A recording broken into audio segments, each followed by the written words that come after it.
Bendiciones para todos. Espero que todos se encuentren muy bien, cada uno desde sus hogares, dándole gracias a Dios primeramente, porque su misericordia pues nos alcanzó en este día. Y también dándole las gracias a Dios porque gracias a esta herramienta podemos seguir creciendo espiritualmente, seguir afianzando nuestro conocimiento en la palabra a través de este discipulado de crecimiento integral. Como siempre, vamos a iniciar esta clase con una oración encomendando a Dios, ¿verdad? Dándole gracias por todo lo que nos ha brindado, lo que nos ha regalado en este día, que son muchísimas miles de cosas, pero también reconociendo si hemos pecado, si hemos ofendido, si hemos actuado de una forma que no es agradable a Dios, también pedirle a Dios, ¿verdad? Que nos dé ese arrepentimiento, amén, genuino, y también dándonos la capacidad de abrir nuestra mente y nuestro corazón para poder entender y poner por obra su palabra. Amado Dios, Padre que estás en los cielos, Señor, te damos gracias, Dios mío, por este día y por cada una de las bendiciones que hemos recibido. Señor, gracias te damos, Dios mío, por nuestra familia, Dios, por el hogar en el que has establecido, Señor. Dios mío, perdona, Señor, cada una de nuestras ofensas, Padre Santo. Perdona, Dios mío, cada una de las situaciones en las que nos hemos involucrado, Señor, que no son de tu agrado. Dios, en estos momentos, Padre, nos disponemos a comprender, Señor, a aprender, a valorar tu palabra, a ponerla por obra, a ponerla por práctica, Señor. Que esa palabra corra, Señor, sea glorificada, Dios mío, que sea ese aliciente, ese bálsamo que necesitamos, pero también esa palabra de exhortación, Señor, que nos hace guiarnos, que nos hace direccionarnos, que nos hace perfeccionarnos cada día más. Señor, ponemos cada uno de las palabras, Señor, de los mensajes, de los versículos, Dios mío, que tú vas a dar en esta noche, Padre Santo, para que nosotros podamos interpretar y que sean depositados, Señor, en nuestro corazón y así nosotros, Dios mío, alcanzar esa perfección en Cristo Jesús. Te damos las gracias, Dios mío, por cada uno de los hermanos que van a vivir y a convivir, Señor, de este aprendizaje. Amén y amén. Bueno, en la clase pasada estuvimos tocando la parte del arrepentimiento para perdón de pecados y estuvimos analizando los 3 primeros puntos. En esta segunda clase asincrónica vamos a estar analizando los 3 puntos restantes. El primer punto de esta segunda parte, que vendría siendo en general el cuarto punto, nos habla de qué es el pecado. Dice A, desobedecer los mandamientos divinos. En 1 de Juan 3:4 habla que el pecado es una infracción de la ley divina. Entonces, si nos enfocamos en nuestro mundo, en la parte social, acá en nuestro contexto diario, una infracción es cuando nosotros, si somos peatones, siendo peatones o siendo conductores, ¿verdad? Al nosotros no cumplir una norma, que hasta nos puede salvar la vida. Yo doy una clase que se llama Señales que salvan vidas, porque el no tener conocimiento de esas señales nos hace a nosotros caer en una infracción y además de eso podemos perder nuestra vida. De igual forma, en qué es pecado, en Juan 3 nos dice, el pecado es una infracción de la ley y el infringir la ley divina nos hace o nos convierte a nosotros en pecadores. También en de Juan 3:4 dice, todo aquello que hacemos que no agrada a Dios o una transgresión a la ley divina. Primera de Juan 3:4. Y dice que la transgresión es violar, incumplir, quebrantar una ley divina. Violar es pasar por alto todos esos requerimientos que se necesitan para mantenernos, ¿verdad?, dentro de un contexto, dentro de la sociedad. Todos los lugares a donde vamos o todos los contextos en los que nosotros estamos están regidos bajo normas para que estén organizados. Así de igual forma, el reino de los cielos, nuestro legado espiritual está regido por unas normas, ¿verdad? Que al nosotros no cumplirlas se convierten en una transgresión, en una violación y llegamos al momento de quebrantar la ley divina estipulada por el Señor para que nosotros tengamos una vida llena de paz, de amor. Entonces, en el punto C dice todo aquello que hacemos y no deberíamos de hacer, comisión, o todo lo que no hacemos y que deberíamos hacer, omisión. Son dos palabras, ¿verdad? Estas palabras se les conoce como homónimos, que son palabras que sus escrituras son diferentes, pero tienen algún parecido en la pronunciación, más no en la semántica, en su significado. Entonces, en Santiago 4:17, esta parte de aquí está reflejada en que si nosotros hacemos lo bueno, sabemos, ¿verdad? Hacer lo bueno y no lo hacemos, estamos cayendo en un pecado. El hacer lo bueno es nuestra actitud, nuestro comportamiento, nuestros sentimientos, nuestras emociones. No controlarlas, amén, nos es contado como pecado. Sabiendo la voluntad de Dios y no hacerla es pecar contra Dios. Porque sabemos nosotros lo que agrada y lo que no le agrada a Dios. Y el no hacer lo que agrada a Dios también es contado como pecado. Entonces en este versículo de Santiago 4:17, que es hacer lo bueno y no lo hace sabiendo la voluntad de Dios, que Dios nos ha enseñado, ¿verdad? Entonces también nosotros estamos pecando. En el punto D dice todo aquello que pensamos o que decimos que no agrada a Dios, acompañado por la cita bíblica de Proverbios 24:9. Dice el pensamiento del necio en ese versículo. Y a mí me causó mucha curiosidad la palabra necio, ¿verdad?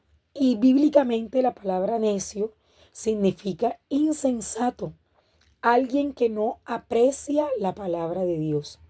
O sea que si usted es una persona que el ir a la iglesia no nos hace a nosotros ser hijos de Dios. Ayer estábamos con la pastora, también estábamos en nuestra clase y estábamos hablando de lo que es la administración, ¿verdad? Ya en la parte administrativa de la iglesia. Y muchos dijimos, cuando no hay una buena organización, cuando no hay trabajo en equipo, cuando no hay comunicación tal. Y ella nos decía, les hace falta algo muy importante, lo más importante de todos, el no tener la comunión con Dios, con el Espíritu Santo. Eso no nos permite nosotros ser buenos administradores. Entonces, el necio bíblicamente es una persona insensata que desprecia la palabra de Dios. ¿Cómo así? Tú puedes estar en la iglesia, pero hay cosas que no hacen parte o que tú sientes que no hacen parte de ti o que sientes que no son convenientes para ti. Esa es una persona necia. Amén.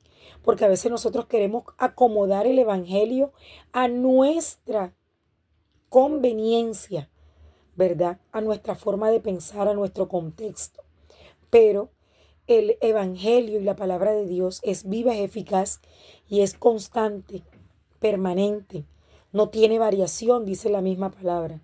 Entonces, el necio es una persona insensata que no aprecia la palabra de Dios. Y es que en la palabra de Dios están todas esas normas estipuladas para que nosotros no infringamos esas leyes divinas. Dice más adelante, esto lo estaba yo leyendo, dice el corazón del necio está inclinado a la necedad. Una persona que siempre es negativa, todos los aspectos van a estar ligados a la negatividad. Dice, si nuestro corazón no es sensato, no estamos alineados con la ley divina. En Proverbios 26:11 hay un ejemplo que dice, el perro vuelve a su vómito y el necio a su necedad. Eso es una parte que yo pues estudié aparte de este libro. El necio siempre sigue vuelve a su necedad. Y era algo que les comentaba ahorita. Y es que una persona que no aprecia la palabra, una persona que no tiene la conexión con Dios y que acomoda el evangelio a sus necesidades, a su conveniencia, es una persona que siempre va a volver a su necedad. Porque al no tener esa conexión con Dios, ¿verdad? El Espíritu Santo no va a redarguir esa parte que está afectando su vida espiritual. Entonces eso hace que repita una y mil veces el mismo problema, el mismo pecado, la misma incredulidad, lo que rompió una y otra vez, porque el necio vuelve nuevamente a la necedad, porque no ha reconocido que lo que hizo no está bien o no es agradable ante los ojos de Dios. Y es que para nosotros los seres humanos, nosotros hablamos mucho en lengua castellana lo que es connotación y denotación. Y es eso, el contexto que le damos a una situación y cómo nosotros dentro de la parte bíblica, la parte espiritual, podemos acomodar hasta un versículo a nuestra conveniencia, a lo que nosotros somos o a lo que nosotros en ese momento necesitamos. Entonces, ¿qué palabra en esta primera parte, en este punto número 4 de qué es el pecado, es común en todos estos apartados, en el B, en el C y en el D? Es la palabra todo. En Dios no es negociable, a veces, de vez en cuando, unas cuantas, unas sí, otras no.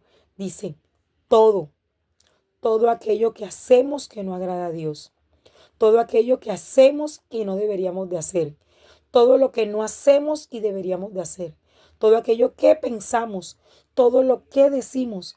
La palabra común no es una palabra que está a media, no está a un cuarto, es la palabra todo. Haces lo que no agradas, lo que piensas, lo que dices. Estar conectado con Dios es el pilar y el Espíritu Santo actúa en nuestras debilidades.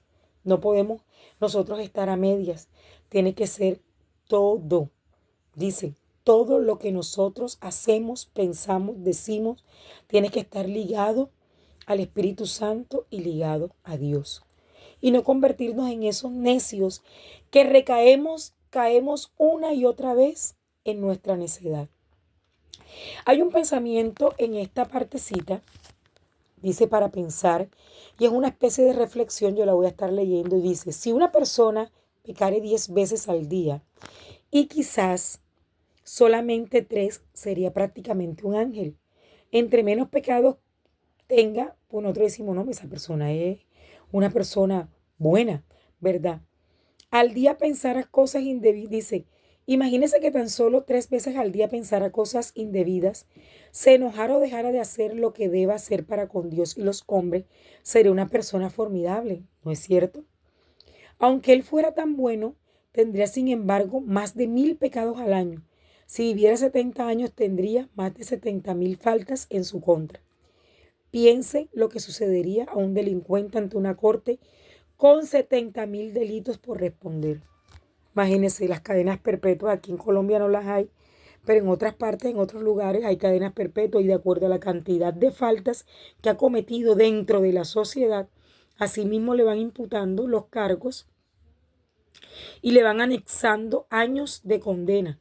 Hay personas que tienen 3, 4 cadenas perpetuas, sin libertad, con una cantidad de cosas que se ven dentro de la vida social. Pero en nuestra vida espiritual, nosotros acumulamos también esas faltas y decimos, bueno, si yo me he equivocado tantas veces, ¿verdad? Estoy acumulando faltas y estoy cayendo nuevamente en la necedad. Sigo siendo esa persona necia, esa persona insensata, ¿verdad? Que no está en busca de la perfección. Ayer comentábamos eso en la clase. No habemos ninguno perfecto, pero estamos en búsqueda de esa perfección. Y que por lo menos nosotros, al sentir ese redarguir del Espíritu Santo, cometemos una necesidad, una equivocación, un pensamiento inadecuado, decimos algo que trasciende, que lastima, que rompe. Nosotros, al sentir ese redarguir del Espíritu Santo, esa necedad, no se vuelva a cometer, ¿verdad? Y caigamos en ser insensatos y en ser necios y una y otra vez tras cometer y volver a repetir nuestra insensatez. Entonces, en ese punto 4, no hay nada negociable, dice absolutamente todo. Y que nuestro corazón se aparte de la necedad y que nosotros aprendamos a apreciar la palabra de Dios desde todos los aspectos de nuestra vida, no acomodándola a nuestras necesidades, sino que sea tan viva y eficaz como realmente está escrita. Nos vamos entonces ahora para el punto 5, que habla de lo que es cómo arrepentirnos. En el primer punto dice, una de las primeras fases del arrepentimiento es reconocer. Amén. Y reconocer nos lleva a el libro de Juan, primera de Juan 1:8. Reconocer que soy pecador es el primer punto. Dice, sentir dolor por haber ofendido a Dios, a la familia y al prójimo. Sí, ciertamente tu ofensa puede ser contra el prójimo, pero a pesar de que es el prójimo también es una ofensa que nosotros hacemos a Dios. Dentro de los mandamientos está amar a Dios sobre todas las cosas y amar a nuestro prójimo como a nosotros mismos, ¿verdad? Es uno de los primeros mandatos, uno de los más importantes, diría yo el más importante de todos. Entonces, el reconocer que nosotros hemos pecado, que hemos fallado como seres humanos que somos, que hemos ofendido a nuestra familia, a nuestro Dios, al prójimo, es decir que nosotros somos pecadores y que hemos mentido, que sentimos, ¿verdad?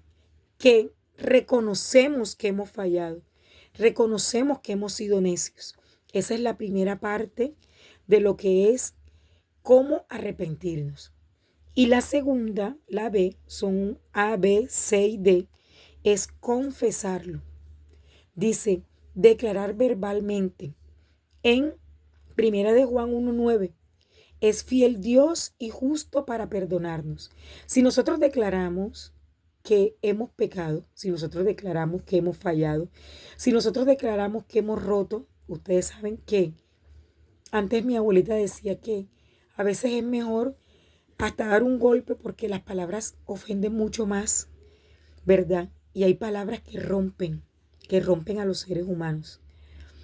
En educación emocional nos dicen a nosotros que nosotros no podemos, pues, trata de que no sentir emociones. Eso no está bien. Las emociones están ahí, nosotros seres humanos, pero debemos tratar de controlar y tratar de nosotros no romper con nuestras palabras a las personas que están a nuestro alrededor.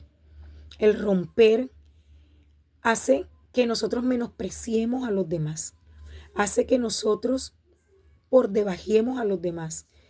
Una palabra rompe en 1000 pedazos un corazón, una palabra desgasta, una palabra destruye, una opinión puede ofender, causar conflictos como usted no tiene idea. Una palabra mal dicha, mal interpretada, puede llegar a ser estragos grandes, no solamente dentro de la vida social, sino también dentro de la vida espiritual. El decir, el hablar, el difamar, nos hace que nosotros pongamos en tela de juicio la vida de los demás. Entonces, eso de romper, creo que está claro. Entonces, el confesar y declarar verbalmente que hemos afectado y que en esa afectación está involucrado el prójimo, nosotros, la familia y principalmente Dios, ¿verdad? Entonces tenemos que llegar a Dios y confesar que nosotros no hemos actuado de la mejor manera, que ha sido un actuar deliberado y que nosotros, pues en búsqueda de esa perfección, anhelamos que esa situación no se vuelva a repetir. Entonces, el primer punto de cómo arrepentirnos es reconocer y el segundo es confesar. Confesar verbalmente el pecado cometido a Dios. Aquí en esta parte, tenía una partecita que dice necio, dificultad de reconocer sus errores por su corazón, no reconoce que pecó. El ser necio también hace parte de eso. Cuando nosotros nos declaramos verbalmente que hemos pecado, que hemos acomodado la situación a nuestra conveniencia, ¿no? Yo lo hice porque es que esa persona tenía esto, entonces la única forma de que quedara quieto, dejarlo, era decirle sus 3 verdades. No, estamos equivocados, ¿verdad? La dificultad de nosotros de reconocer nuestros errores nos hace que nuestro corazón se mantenga en pecado constante. Se mantenga en pecado porque vuelvo y le repito, acomodamos todo a nuestra conveniencia. Otra, pensar, si cometemos solo algunos errores, fuésemos básicamente buenos, acumuladores de pecados, que era lo que estábamos leyendo ahorita, y el reconocer y el confesar es importante para nosotros lograr el arrepentimiento. En el punto C está el apartarse, y yo creo que este también es un punto muy importante. Amén. Y ahora vamos a analizar el por qué. El por qué consideramos que debemos apartarnos de ciertas cosas. Dice, respecto a la relación con Dios. Dice Proverbios 28:13, el que encubre no prospera, mas el que lo confiesa alcanzará misericordia. Eso hace parte de confesar. En el punto B de confesar. Proverbios 28:13 se me había pasado. Encubre y no prospera, mas el que confiesa alcanzará la misericordia de Dios. Cuando nosotros confesamos algo en nuestra oración nocturna, que estamos en la búsqueda de Dios, usted no sabe lo hermoso que es estar en la presencia de Dios, sentirnos confrontados con Dios y que el Espíritu Santo nos redarguya y tú comiences a tener ese sentido de lo que Dios quiere en tu vida, del propósito maravilloso que Dios tiene para ti. Entonces, en el apartarse dice, amistades negativas, conversaciones malsanas, objetivos pecaminosos, malos hábitos, lugares de maldad. Eso está acompañado por la cita de Efesios 4:22 al 32, que la vamos a estar leyendo y la vamos a estar analizando. Dice amistades negativas, amistades que no aprovechan, que no tienen nada provechoso para nosotros. Mi abuela siempre decía, un dicho de ella, ustedes saben que las abuelitas son lo más maravilloso que hay, decía, arrímese a un palo que dé sombra. Si usted va a un árbol, para que le dé sombra, tiene que tener buena rama. Si usted se junta a un niño que no hace tareas, que no estudia, él no te va a decir a la tarea. Te va a decir, no, hombre, no hagas nada. Y te va a llevar a que tú seas como él. No, señor, usted tiene que llevarlo a que él sea como usted.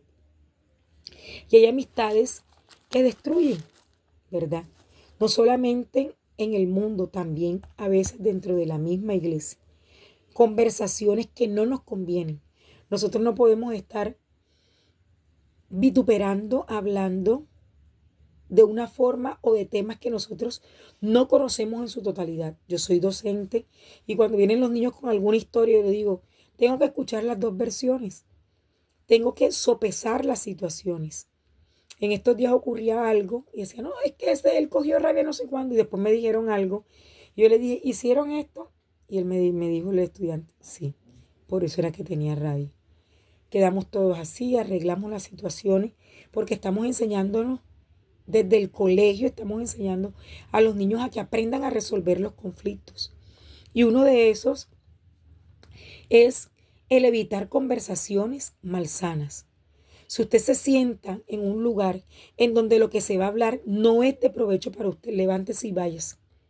Porque eso puede colocarlo a usted a dudar, a pensar de alguien que usted tenía en un buen juicio, a dudar, a pensar de cosas que están vistas desde otro punto de vista de una persona que puede estar dolida por algo y usted va a comenzar también a dudar. ¿Ves? Porque si yo estoy en una conversación de unas personas que les sucedió algo y que están dolidas por algo y tienen una visión negativa de eso, yo me siento con ellas, mi visión acerca de eso puede dudar o puedo yo aclararla también. Pero lo mejor es no estar en ese tipo de conversaciones. Objetivos pecaminosos, malos hábitos, hábitos que no son agradables a Dios y estar en lugares que no nos convienen. Hay lugares que definitivamente a nosotros no nos conviene estar. Entonces, en el libro de Efesios 4, del 22 al 32, vamos a analizarlo, pero eso lo vamos a hacer en la clase del 10 de marzo, ¿verdad? O sea que ustedes lo van a estudiar, lo van a meditar y lo vamos a compartir en la próxima clase junto con una actividad. Pero les repito, es Efesios 4, 22 al 32, que es apartarse de. Y ahí están escritas muchas situaciones, ¿verdad? Que a veces nosotros decimos, yo puedo con esto, yo puedo estar en un lugar y a mí no me pasa nada, a mí no. Pero hermanos, es mejor uno mantenerse limpio, ¿verdad? No contaminarnos, no escuchar conversaciones que no nos convienen, conversaciones que no nutren nuestra vida espiritual, conversaciones que no nos llenan espiritualmente. Y por último está el punto de restituir. Dice, primero respecto a la relación con el prójimo, arreglar el mal hecho a otra persona. Entonces, respecto a la relación con el prójimo, cuando nosotros quebramos, yo utilizo mucho la palabra romper, porque hay palabras que nos rompen, que nos destruyen, que nos desmotivan, que nos hacen perder la confianza, hacen perder la autoestima. Por eso nosotros debemos ser muy cuidadosos con las palabras, porque las palabras destruyen mucho más que los hechos, que las acciones. Entonces, respecto a la relación con el prójimo, arreglar el mal hecho a otra persona. Si usted ha ofendido a alguien, si usted aún en sus pensamientos, ha pensado mal de alguien, es momento de que usted, pues, tome el direccionamiento de su vida y diga, restituir, en el Levítico 6:4, dice, debemos restituir lo robado, disculpar de la calumnia que hemos levantado. Amén. Qué bonito es decir, y yo creo que yo lo puedo decir, creo, no estoy segura, de no sentarme con alguien a hablar mal de otro. Porque todas las personas, tenemos nuestra vida, ¿verdad? Y Dios es nuestro juez, un juez maravilloso, misericordioso. Y yo no puedo tomar el papel de Dios. Ese papel a mí no me es dado. Ese papel es de Dios. Entonces nosotros no podemos querer ser protagonistas en una historia que no es nuestra. Dice restituir, disculpar del depósito que se le ha encomendado. Todo lo que nosotros somos como seres humanos. El arrepentimiento nos da a nosotros paz. Nos da una paz que vamos a ver ahora en lo que es el resultado del arrepentimiento. Estar tranquilos. He vivido cosas difíciles. El año pasado fue un momento difícil para mi vida, pero gracias a Dios tengo una paz, tengo una tranquilidad. No me afano. No es un cliché de decir que en medio de las pruebas nosotros estamos tranquilos. Cuando tú estás conectado con Dios, cuando el Espíritu Santo direcciona tu vida, en medio de las pruebas tú estás tranquilo. A mí no me trasnocha el no tener, el no hacer, el no poder. No me trasnocha, no me preocupa, porque yo tengo alguien que pelea por mí, que no ha perdido ninguna batalla. Entonces eso me hace estar confiada. El punto número 6 es resultados del arrepentimiento. Dice, el arrepentimiento nos lleva a disfrutar la experiencia de una vida, de una nueva vida, que mejora en la medida que entendemos su verdadera proporción. Dice, una nueva vida, entender la proporción. Encontré yo una parte en Efesios 4:1 y es la vocación con que fuiste llamados. La palabra vocación encierra muchísimo. Vocación es que a ti no te pese lo que tú haces. Por eso es que hay muchas personas que dicen, yo no sirvo para profesor, porque las personas que son docentes tienen que tener vocación. Nosotros somos hijos de Dios y hemos sido llamados, dice, con la vocación con que fuisteis llamados. Eso está en Efesios 4:1. Esto no hace parte del estudio, se lo estoy dando yo por aparte. Y dice, una nueva vida, entender la verdadera proporción de Dios y la vocación con que fuimos llamados. Nosotros tenemos la vocación para ser llamados hijos de Dios, porque para eso fue que nosotros fuimos construidos. Nuestro sistema físico, espiritual, está construido para eso, para darle gloria, honra y alabanza al Señor. Entonces, esta nueva vida nos da paz, nos da tranquilidad.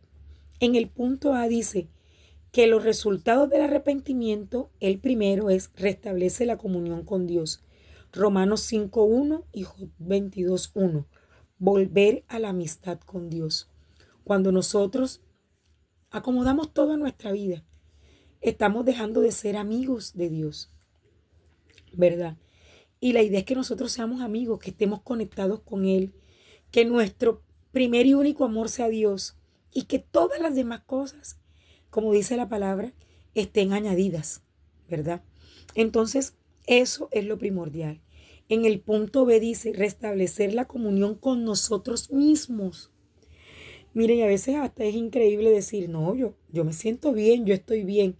Y a veces no estamos conformes con lo que somos, no estamos conformes con cómo nos vemos, no estamos conformes con cómo nos sentimos en ciertas situaciones. Entonces no estamos viviendo esa vida nueva, no la estamos viviendo. No estamos viviendo una vida llena de paz. No estamos eh, aceptando que nosotros tenemos un llamado por vocación de Dios, ¿verdad? Que tenemos esa vocación de ser llamados hijos de Dios, que nosotros somos amados, que todos somos amados por igual. No hay acepción de personas en el Señor. Y en ese restablecimiento de la comunión con Dios y en el restablecimiento de la comunión con nosotros mismos, hay dos versículos que son Filipenses 4:7, que dice, cobijados y conectados por la paz de Dios, nuestros corazones y pensamientos serán guardados. Este versículo, créanme, que cuando lo leí, es un versículo tan hermoso. Dice, no dice exactamente así, porque a mí me gusta analizarlo, pero dice que nosotros estamos cobijados, conectados por la paz de Dios. Qué maravilloso.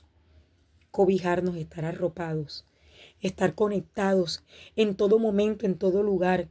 Nuestros corazones, nuestro pensamiento, Dios los va a guardar. La conexión de Dios es el pilar de todo. Es lo que nos mantiene a nosotros fortalecidos espiritualmente día a día.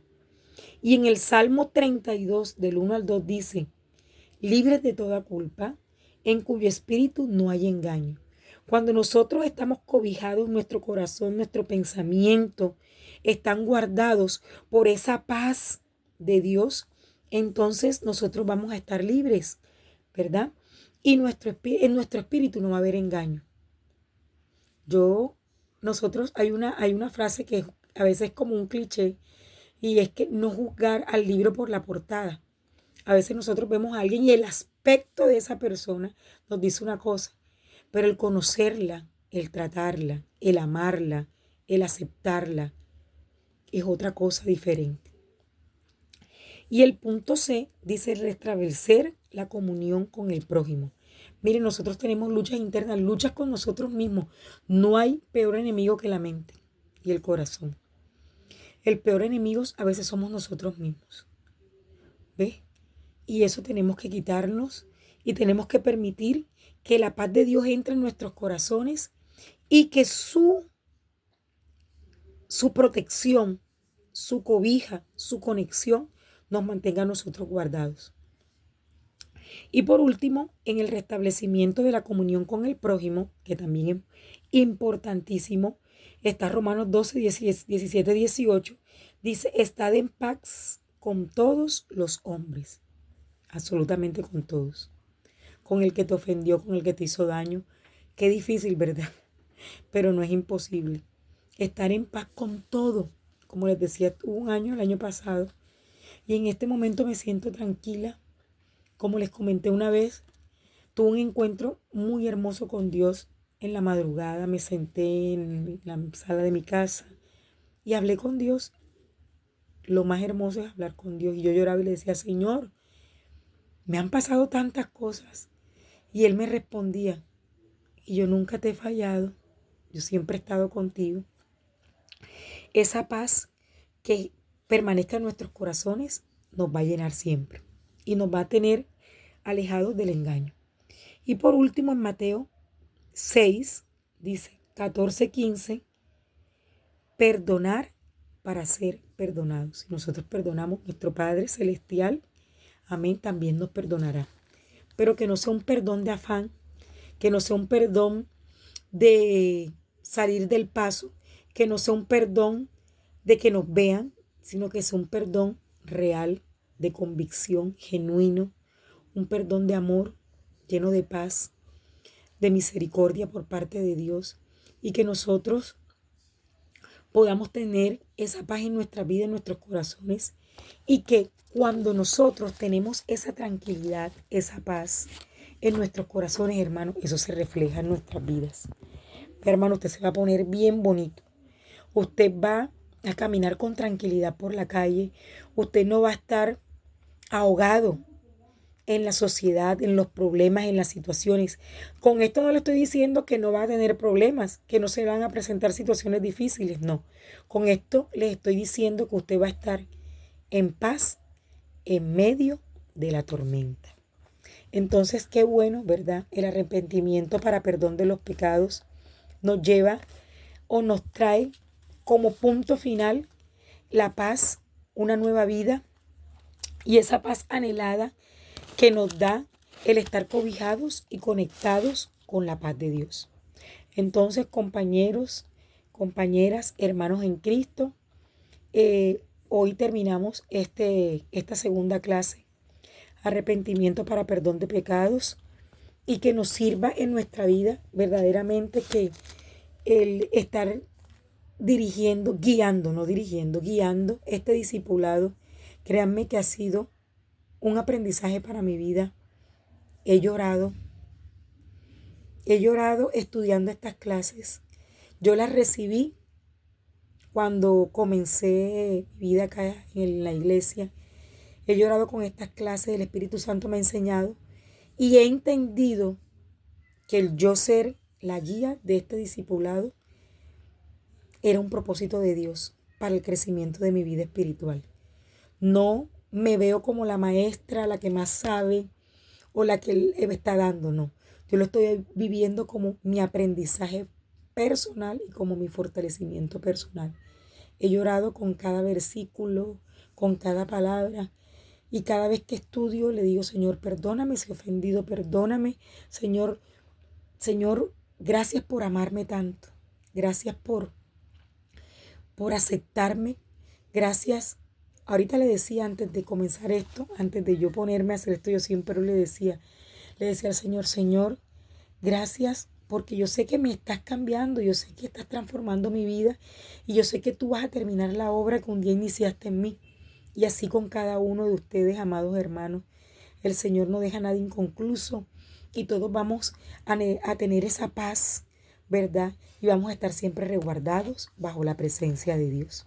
Entonces, mis queridos hermanos, damos por terminado esta segunda clase. Espero que sea ese aliciente para nuestras vidas, que sea ese refrigerio y esa exhortación. Dios exhorta con mucho amor, pero también hay veces que nos jala, ¿verdad? Fuertecito, para que nosotros volvamos a direccionarnos y volvamos a entender el propósito de Él en nuestras vidas. Entonces, muchísimas gracias por estar aquí. Espero que de aquí a que terminemos el discipulado estemos todos completicos. Le agradezco a Dios por esta oportunidad y agradezco también a Dios por ustedes estar aquí apoyando mi proyecto. Es el proyecto del discipulado que estoy haciendo y que estoy poniendo en práctica. Entonces el Señor les bendiga, el Señor les guarde. Tengan un día, una noche cargada de bendiciones y pidiéndole a Dios que esa paz y que esa cobija, esa protección de Dios nos cubra a todos. Amén y amén.